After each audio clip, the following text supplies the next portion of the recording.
We are in the book called The Way of God.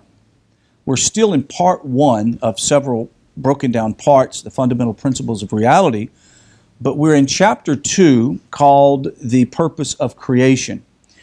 And we will do tonight paragraph 3, 4, and 5 of chapter 2. That will wrap up chapter 2, and the next week we'll go into chapter 3. The last time the Ramchal focused on the idea that God intended for us to achieve closeness to Him on our own by perfecting ourselves. That was the last chapter, the last 2 chapters. The Ramchal's point this time is that it is not just that we can earn closeness to God by perfecting ourselves.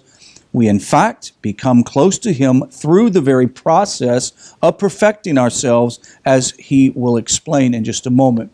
And what we say is, and I remind people all the time, especially people that are coming into this for the first time, they feel like that they have to go find God and they have to go find their starting place. And when they get there to convert to Judaism or become B'nai Noach, whatever it is, then they'll be there. But I have to explain to them, no, the very idea that you are thinking about that, you're already there. And I'll explain to you what I'm talking about. It doesn't mean that you're already perfect, but in the eyes of the Creator, you have started doing what you're supposed to do. And that's the process. Some of us perhaps wistfully imagine how sublime drawing close to God must be, while the more sort of doggedly materialistic people in the world among us doesn't even have an inclination to get close to God. Sometimes I scratch my head. Why is it that some people are so eager, even brothers and sisters, siblings? You have siblings in the same family, raised with the same mother and father. You have one that's really strong, has a strong inclination toward knowing God, and the others that just never even crosses their mind. In fact, the Ramchal says that he's long surmised that a person's true self can be determined by the contrast between what he dreams of and what he ignores. Let me repeat that again. The Ramchal says that a person's true self can be determined by the contrast between what he dreams of and what he ignores.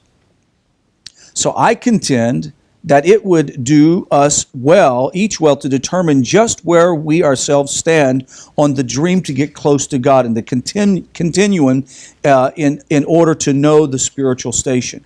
I saw an interesting video today of a teacher that works with autistic children. I don't know if you guys saw this on Facebook. And as he was talking to the boy was just throwing random questions that the teacher obviously knew the boy knew. Like, what's a desert? And it's like, you know what a desert is. I don't know if anybody's seen this. And the boy was asking these random questions, and he wasn't sure whether to correct him and say, look, we need to focus on the work and quit trying to distract. Because, people with autism, they tend to sort of fixate on something and they want answers. And he said, clearly he knew the answers. And then he said, it hit him. He says, I realized that to get along with people, I talk about subject matters that I'm not even remotely interested in. Right? Like, for example, somebody will come up and say, hey, man, did you watch the game? Oh, no, I didn't watch the game. But, how are the Houston teams and Patriots and the whomever else are out there? How are they doing? And they go, oh, yeah, and they tell you the score. You have no interest in the subject. But why do you do it? To relate. Because they do. And he says, you know what? I figured something out. When I began to treat this young boy with the same kind of respect, I began to talk about subjects that he was interested in. And so as they worked, the boy would ask questions. And you could see the little boy's face light up with such joy and even laugh because he finally connected with his teacher. And so the idea is that those who have a propensity and desire to connect, they're already really connected. They just they haven't become fully aware of it. Notice this Kabbalistic idea that talks about becoming conscious of your subconscious, right? It's like being conscious of what is deep down within you. And don't undercut yourself because you say, well, I've searched my whole life, but I see a tzaddik being way up here, but I'm so far down here. It's immaterial. What's material is your desire. Now, according to the tzaddikim, sometimes growing benignly impatient in their quest and yearn for a shortcut, if you will. That is the issue that the Ramchal is addressing here. That the shortcut comes out of this. As we've explained, God's being is utterly perfect. And all other instances of perfection are thus offshoots of God's actual perfection. Much in the same way, a tree branches are smaller yet corresponding offshoots from the tree itself. Even though it's smaller and a lot, weaker than the tree itself, it still has the component of the tree. There's nothing separated. Now, just as one holds into the tree itself on a certain sense, when he holds into its branches, one holds into God's perfection and his very being in a certain sense by taking hold of the pursuit of perfection. Much in the same way, a drowning man who takes a raft, or a lifesaver, that is cast to him by a coast guardsman, and he loops his arm in and is drugged into the boat. As he's being drugged through the water, it's as good as if he's on the boat. Why? Secure. He's locked in to the very device that is going to bring him into that. So thus, engaging the process of perfecting oneself and the process of drawing close to God are the same. So the process, when someone says, oh, I would like to be a tzaddik, I want to perfect myself, then what the Ramchal is saying, just the very idea that you desire it and you've started the process to cling to the Creator, you have perfected yourself. Do you get that? How incredibly beautiful that is, that because listen, we all can be our own worst enemy, right? We see how far that we need to go and we see where we would like to go. But the Ramchal is saying, no, the very fact that you desire it, you want it, and you're attempting to cling on to it, even though it seems elusive, you have already begun perfection. That's incredible. And just as the more tightly one clings to one of the tree branches or a lifesaver, the closer he or she gets to the goal. The more one perfects him or herself, the more he or she attaches to God Almighty. Ramchal concludes this paragraph, the third paragraph, by saying this, which is that drawing close to God is referred to as the experience of illumination, while distancing yourself from Him is referring to the experience of concealment. And that is the more one perfects himself, the more illumination he enjoys. Those two paradigms are sometimes referred to as either seeing God full-faced or from the back. We'll come up to these terms in the next process. So the idea we established in this paragraph is to connect to God, and the process of connecting to God is perfection, right? So we all know. So if you want to say there's no perfect people in the world, there's a difference, because if you are in the process of connecting and clinging, you are perfecting. That's an incredible thing. Now, let's go to paragraph 4. Since the polar opposite of the spiritual phenomenon, perfection and imperfection, we'd cite both need to exist in order for mankind to freely choose between them, and to preferably choose perfection, of course. And since humankind had to have an environment in which to make a choice, it stands to reason that it became necessary to create such a setting. The point of the matter is that our universe, which all of it have many different components, where all of that is to be played out, is just that. In a sense, then, all of reality as we know it is a stage upon which humankind's great moral spiritual drama is to be enacted. Humankind is thus the central character and focus of that reality, since it cannot draw close to God by its own actions, while everything else is either a member of the supporting cast or a prop. Now picture this. You are the main actors on the stage of creation. Everything else is there to support you. All of creation, every planet, everything in the solar system has been put in place to support you to perfect yourself and draw close to Hashem. Incredible. There's a footnote on the first part of this where it was talking about Since the polar opposite phenomena of spiritual perfection and imperfection, we'd cite both need to exist. The idea is you have to have perfection and imperfection to exist, or there's no free choice, there's no way to accomplish things.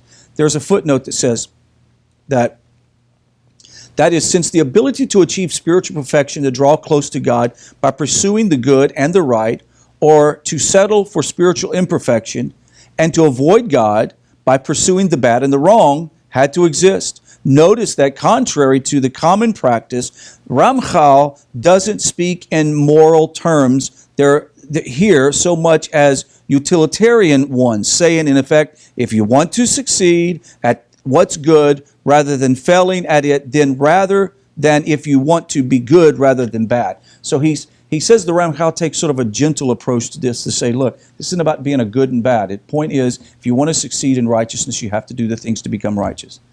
And if you don't, then don't do it, right? That's the whole purpose of the free choice. There's something else that he talks about here.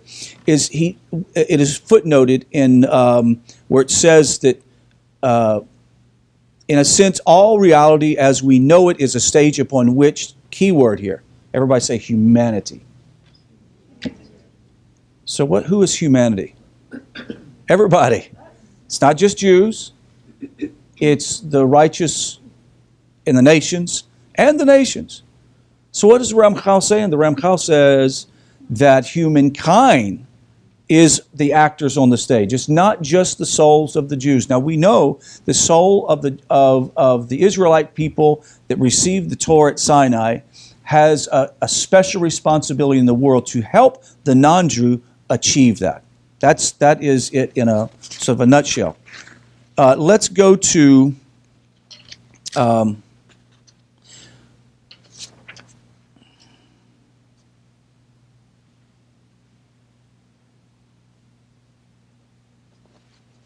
let's go to paragraph 5. So we've established that each one of us has the responsibility to perfect ourselves. That perfection comes through attachment or clinging to God. And that the very fact that you start the clinging, you can't compare yourself to the people that are doing their things. You have to only compare your own self. But if you continue to cling, then it is as if you've already perfected yourself. You're on the boat. You're already attached to the Creator. Human beings who will assume the central role in the playing out of eternity and of God's intentions for it, who will be focused of the remainder of His work, and to whom all other entities, both more mundane and more celestial than they are subservient, are in the position because of two propensities. First, because he can grasp exalted things that no other entity can, and second, because he can acquire far loftier characteristics. That is what enables us to perfect ourselves and to draw close to God. What is the difference between a human and an animal? Consciousness. Self-awareness, right? We have a verbal language. We have the ability to choose. We have the ability to make a choice. We have free choice. An animal does what an animal does, right? They can do no more.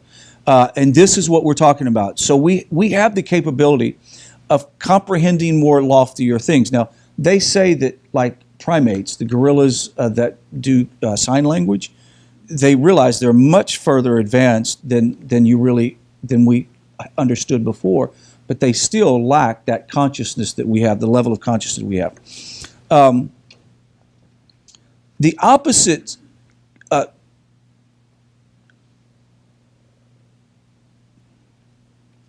The opposites is concentrated on more mundane things and settling for less character traits are what limits us and draw us away from God. We thus been placed in a world that enables either propensity so that we hopefully overcome the loftier ones. Now, let's break this down for a moment. He says we have this ability to conceive loftier angelic things. While we have that ability, we're living in a world that could distract us from being able to accomplish that. We're also living in a world in which many people around us aren't even remotely interested in comprehending these loftier things. I appreciated the text that I received from Tom on occasion said, "Hey, have you read this?" Right? Or have you heard this? And it's always a challenge to either, if I've known it, then to respond back, or if I haven't read it, to read it and go, wow, it's something else that I can grasp at another level.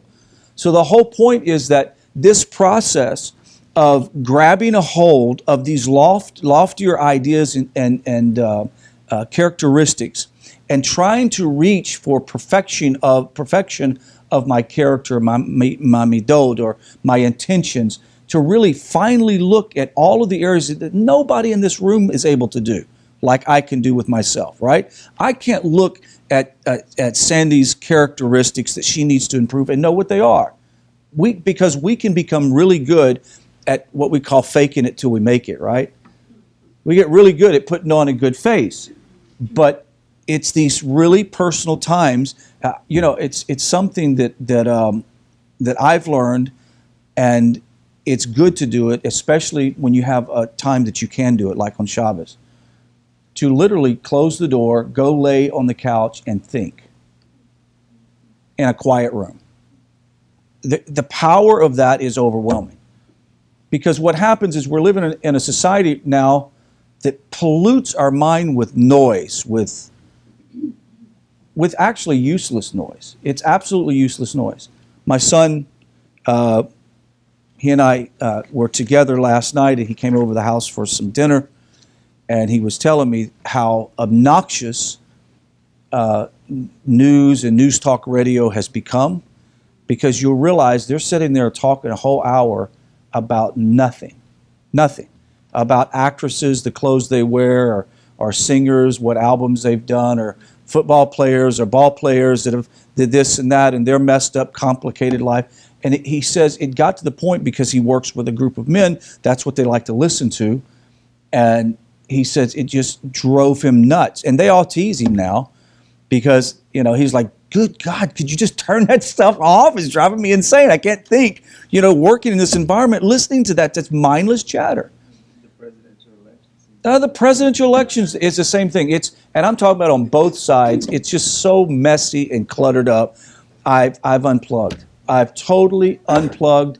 And Baruch Hashem, I have time now to process and to think about the more loftier things that God intends for us to think about.